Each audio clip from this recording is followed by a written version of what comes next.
This podcast is proudly presented by sustainable eco poleware by Pole Dancer. Minimalist design, soft touch, and best support for your pole tricks. Follow Pole Dancer on Instagram to find out more. In today's podcast episode, I'm talking to Oona Kivelä. She shares her secrets on how to become amazingly strong, achieve your championship goals, and master your mindset, not only for pole dance, but also for your life. So stay tuned in and enjoy this episode.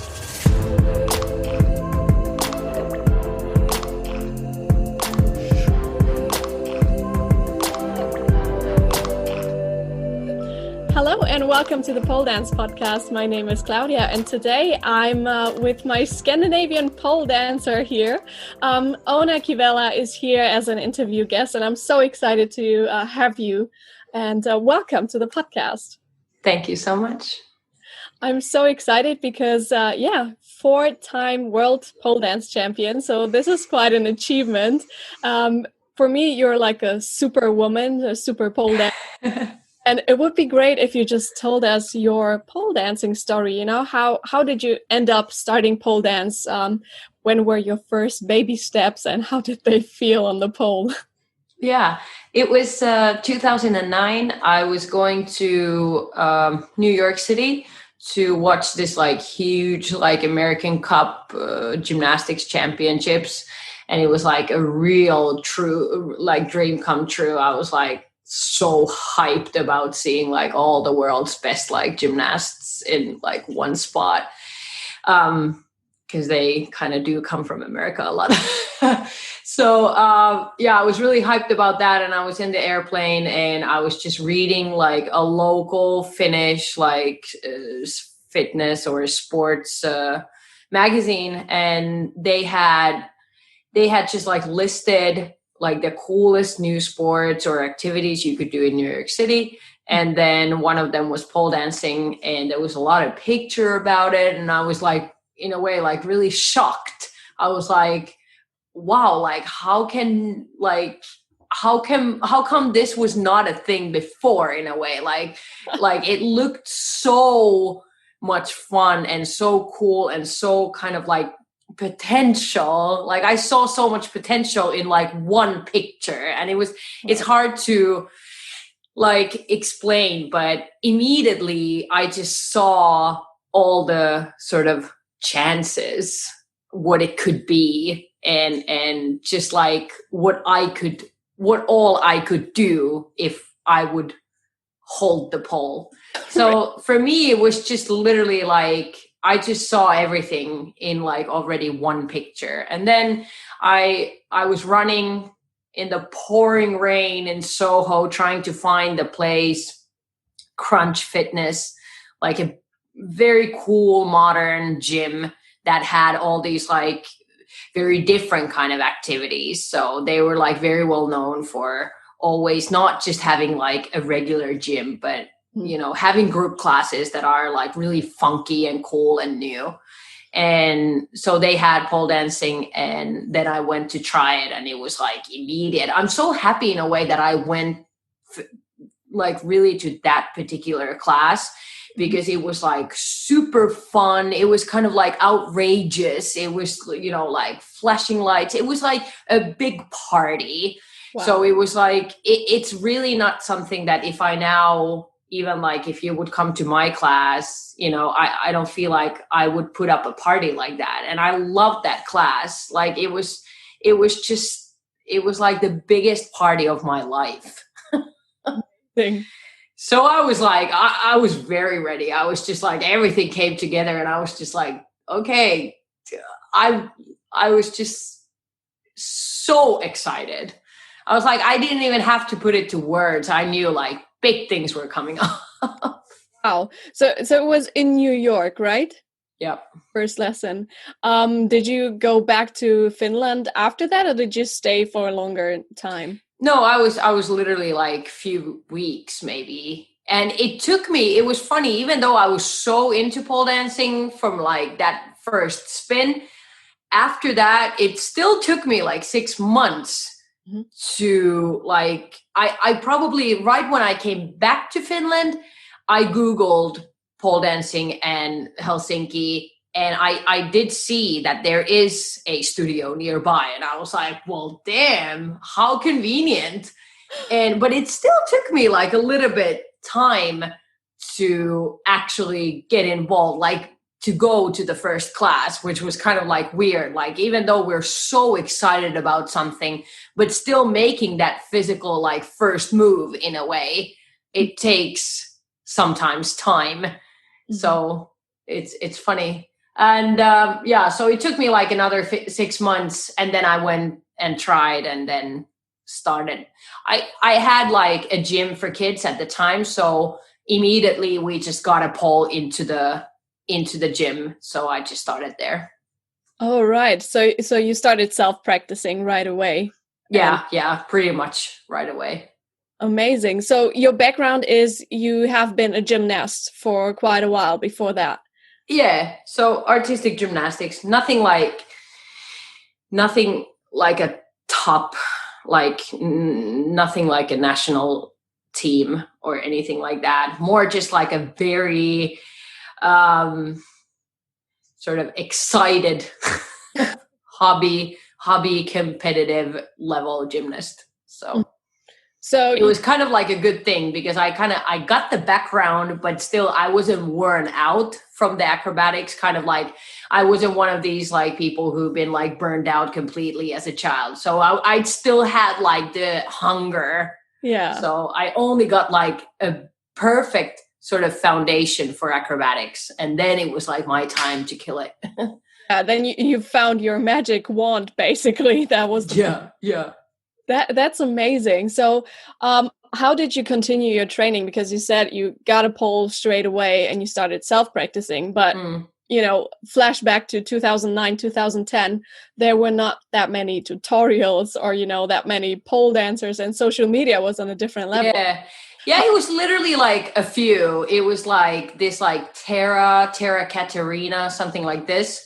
She was like the pole ballerina in a way. She made like just very basic, like literally just like static spins. She had this like, I couldn't find that video anymore. I think I could find others, but not that particular video that I watched like a million times.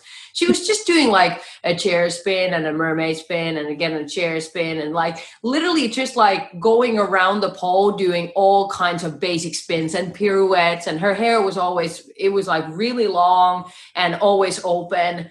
And that video I would be watching all the time for inspo. And then, of course, because Felix's videos were up. So that was kind of like, I understood how far you can go in a way. And I understood, which I was really happy that I saw Felix's videos, because what Felix was really all about, even though she was very skilled and she did like hard stuff, but it was for her, it was like really all about the transitioning. And that's what really caught my eye, because, her style was very sensual. I wasn't so into that in a way that I would be like immediately like, oh, I love that style. But on her, that style, it was like epic in a way. Like you cannot sort of love her style on her, even though you wouldn't like the sensual style on you, on yourself. Yeah. So, because of course, I wanted to bring sort of all that acrobacy and like that gymnastic life in a way on pole, because that was like really my thing, as well as artistry. But the sensual side, that wasn't like the thing that caught my eye. It was really the tricks. It was the flight. It was the static spin that really caught my eye. But when I saw Felix do it, that particular like sensual style, what for me was just like the art of transitioning. So she's so flawless in transitioning, and that is still kind of the thing that has stuck with me. Yeah. So it's like, for me, pole dance, what is the dance?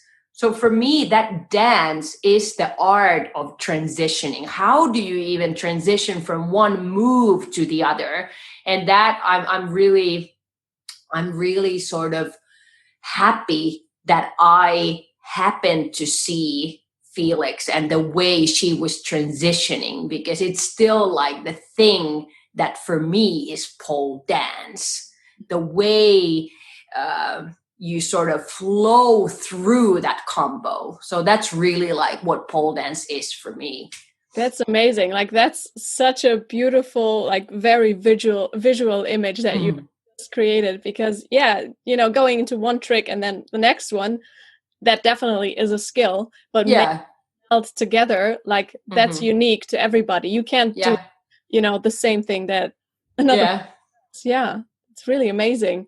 And how did you continue your training? Because I mean, there has been a moment where you decided, well, I want to compete. I want to bring this to the next level. So you started to prepare yourself. Like, what was the timeline there, and how did you do it? Or why did you even decide to compete?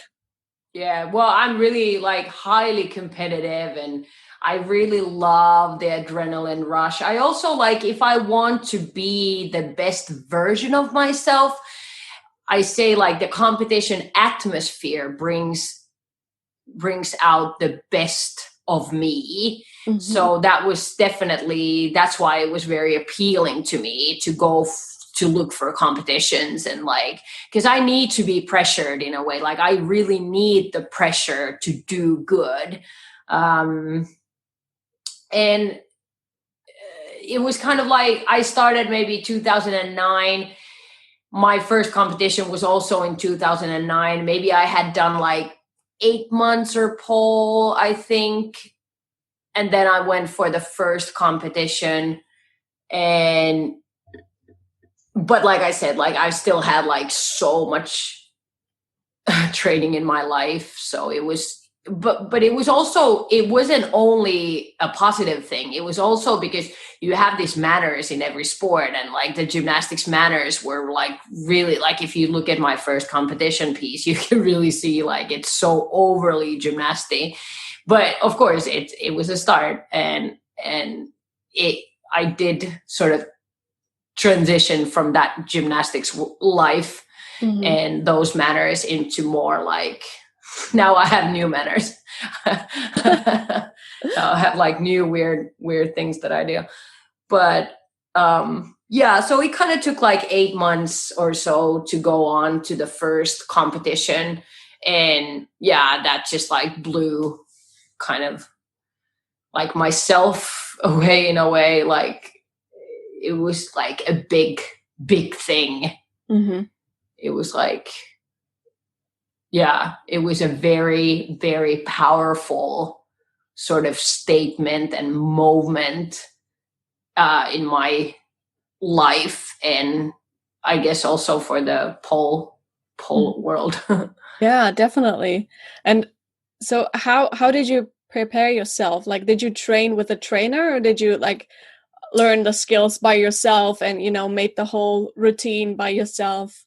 I said to my friend who had been doing like pole dancing like maybe 5 years before that or something like that, or well, at least some years. I was like, okay, just show me every single move, what you know on pole, because I just like, I understand what I can do, and I can come up with like original new stuff, but I still need, because like I had so little time practicing pole, so I was just like, teach me every move you can on pole. And she would just like always give me like 10 moves, and then I would just like repeat them, and then again she would give me 10 moves, and then I would repeat them, and then from there I would start putting literally like combinations together and just put kind of my like ideas on the transitionings, and kind of like spice it up with something, because I already had like some original sort of like new moves, like power spins and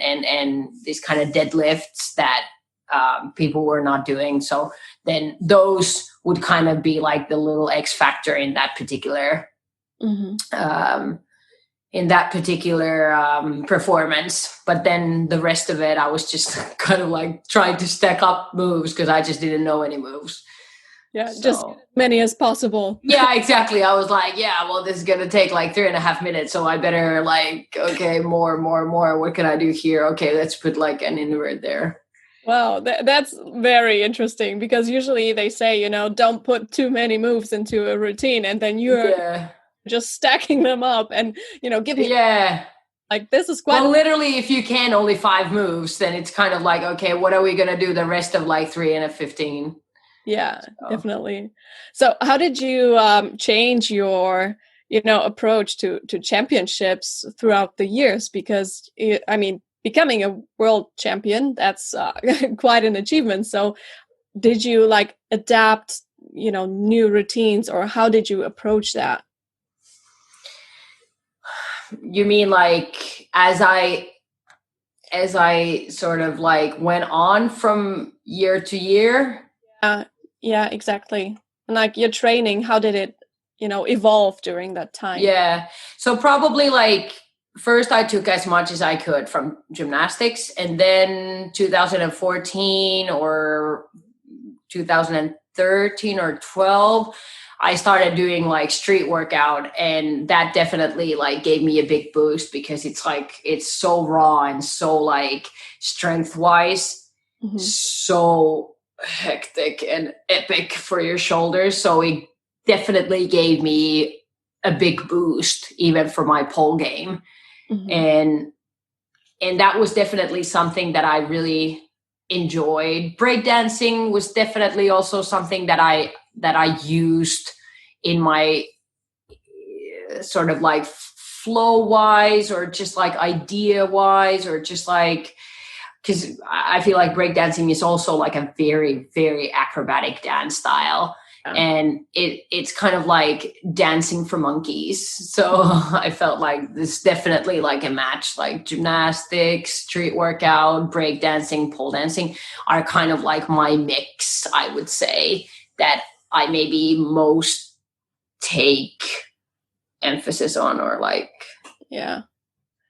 So yeah, I pretty much, but I gotta say like overall, I gotta say, it's like I've always had ideas. I've never had a moment and be like, what should I do for my competition piece? Like, never really, I think that I'm like overly creative when it comes to performance pieces, when it comes to like creating, for example, a new piece. So I have like always multiple ideas. Like at the moment, I think I would have material for, or at least like on a mental like capacity to do like 5 completely different huge routines.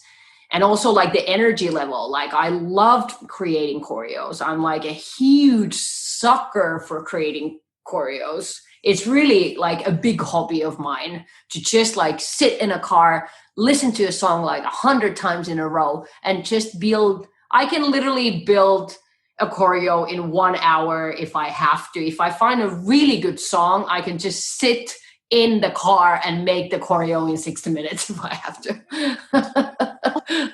Your mind there, and then you just put it on the pole. Yeah. I just gotta, for me, it's kind of like listening very carefully. Because it's like, if you find a really good song, the song will tell you exactly what to do, but you just got to be able to listen. So that's how I see it. That's really nice. That's a very creative process that you're going through, and it's really. And how did you, like combine all of those like physical workouts? Because even your day has only 24 hours and your week is 7 days long. So I don't know. Like through a calendar, or what is your approach? Because I find that many pole dancers struggle with that, especially at the beginning. When you don't know what to do. No, I was a complete mess. Like I was like a complete mess. I would just like, I never had any plans. I just went. It's kind of like when you're so hungry for everything, kind of like that, like beginners, like super passionate, like you just want to take it all. You just want to have it all. You just want to go to every single competition. You just kind of like lose your mind a little bit, and you just want to train. So I guess that happened to me too. Yeah. So you just went all in and Never. Yeah, pretty much. I mean, I gotta say, I've never been into like training too much. Like, I don't spend time like 5 hours at the gym. Like, no way. My focus is lacking. Like, I like 60 till 90-minute trainings. Like, that's nice. I'm gonna work smart and very focused during that hour. But I feel like you need to stay hungry. Like, you don't want to kill that hunger in a way. You always want to go hungry to this gym and make the best of it. You got to train smart if you want to sort of maintain a healthy body. And I'm just like never been really into like overtraining. I mean, I guess at some points, but it has never taken very long. I mean, maybe there has been like maybe a few weeks that I've been like, if I've been really into some competition routine that I really want to get it. And sometimes when you're like the creative process, when you really need to try moves all the time yourself, then it can be a little like time taking. But at the end of the day, I've never been into spending the whole day at the gym. Like, I'm not interested in that. I get tired. I want to go home and sleep. You just enjoy. I want to take a nap. I want to eat and just literally rest. Yeah. Yeah. Because that's like one of the most important parts of your training. Where you actually rest your body. Yeah. So I think I've always trained least from the top level pole dancers. Absolutely. 100% fact. Yeah. Do you think it's connected to the fact that you're training also in your mind? Yes. I do a lot of stuff there. So instead of doing a routine 5 times physically, like all the different things, I rather try it in my head and then sort of finish it up more there than use my body, because there is definitely a risk of injury all the time if you need to overtrain. Mm-hmm. So it's always been like a thing that I really like to do, the work in my head, if I get to choose if I will do it physically or mentally. So I'll prefer mentally. Yeah, definitely. I mean, it's such a powerful tool. And I think like you can use it in so many ways when it comes to, thinking about new combinations, new routines. Put it together in your head and then try it. Yeah, that's great. Yeah. It's really inspirational that you're actually doing this. This is great. So, fast forward to 2020. How does a regular week look for you? How can we imagine that? Yeah. So now I'm basically living the best life I could ever dream of. So I work my ass off to live a life like this, what I'm living today. I have a few private clients. I have been working on my web store. I can basically live off completely, basically doing what I love. So I don't have a physical place at the moment. And I know what it is when you have a studio or when you have a gym that you need to attend. And it's not just like, let's get somebody else if you can't go. It doesn't work like that, at least for a long time in a way. So I'm really happy that I haven't sort of put myself in a physical need into a lot of places. And for example, let's say I would get sick. I have zero sort of pressure or problems to cancel everything that week. I can literally just cancel the whole week and, take my time, rest, and stay at home. And nobody's in a way suffering. Definitely. And it's not stressful for me to just take off a week. And even if I don't, in a way, of course, I mean, I love my clients. I wouldn't just take off 1 week if I wouldn't have a reason. But at the same time, if I would really have a reason, even though I would not be sick. I can do it. I can reschedule. Yeah. And this is like a dream come true for me. And also it's kind of nice because now I can actually put my energy on what I really love. Like I can literally pick the stuff that I love most, because I also like doing a lot of things, but now I can really choose the things, kind of like, what is my dream week? What would it look like? And it can literally be that some days I have 2 hours of work, and then maybe one day I have more. But still, now it's more like, before it was like 80% of work, 20% of sort of off work. And now it's vice versa. Mm-hmm. So this is the way I think a life should be lived. Mm-hmm. But yeah, it takes a lot of sacrifice, a lot of hard work. It doesn't come from nothing, you know? Yeah. But in a way, I feel like it should still be a goal. I think a lot of people work just because, they say like, we need the money, but actually good planning could make you so much more money if you're into money. If you're like really into success, you should think immediately the bigger plan, the plan already for next year and the year after and the year after. But people sort of little bit maybe lose the focus and forget about the big picture. They want their hands on everything, while there should be thinking, how can I, take up my hands off all of these things, and who is going to be next year doing all these things, and who again. So you're just taking a step backwards all the time.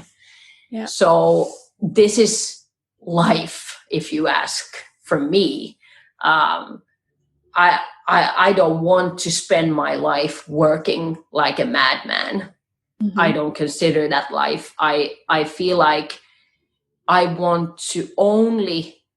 one life. Why on earth would I not do everything for the cause of living my dream life?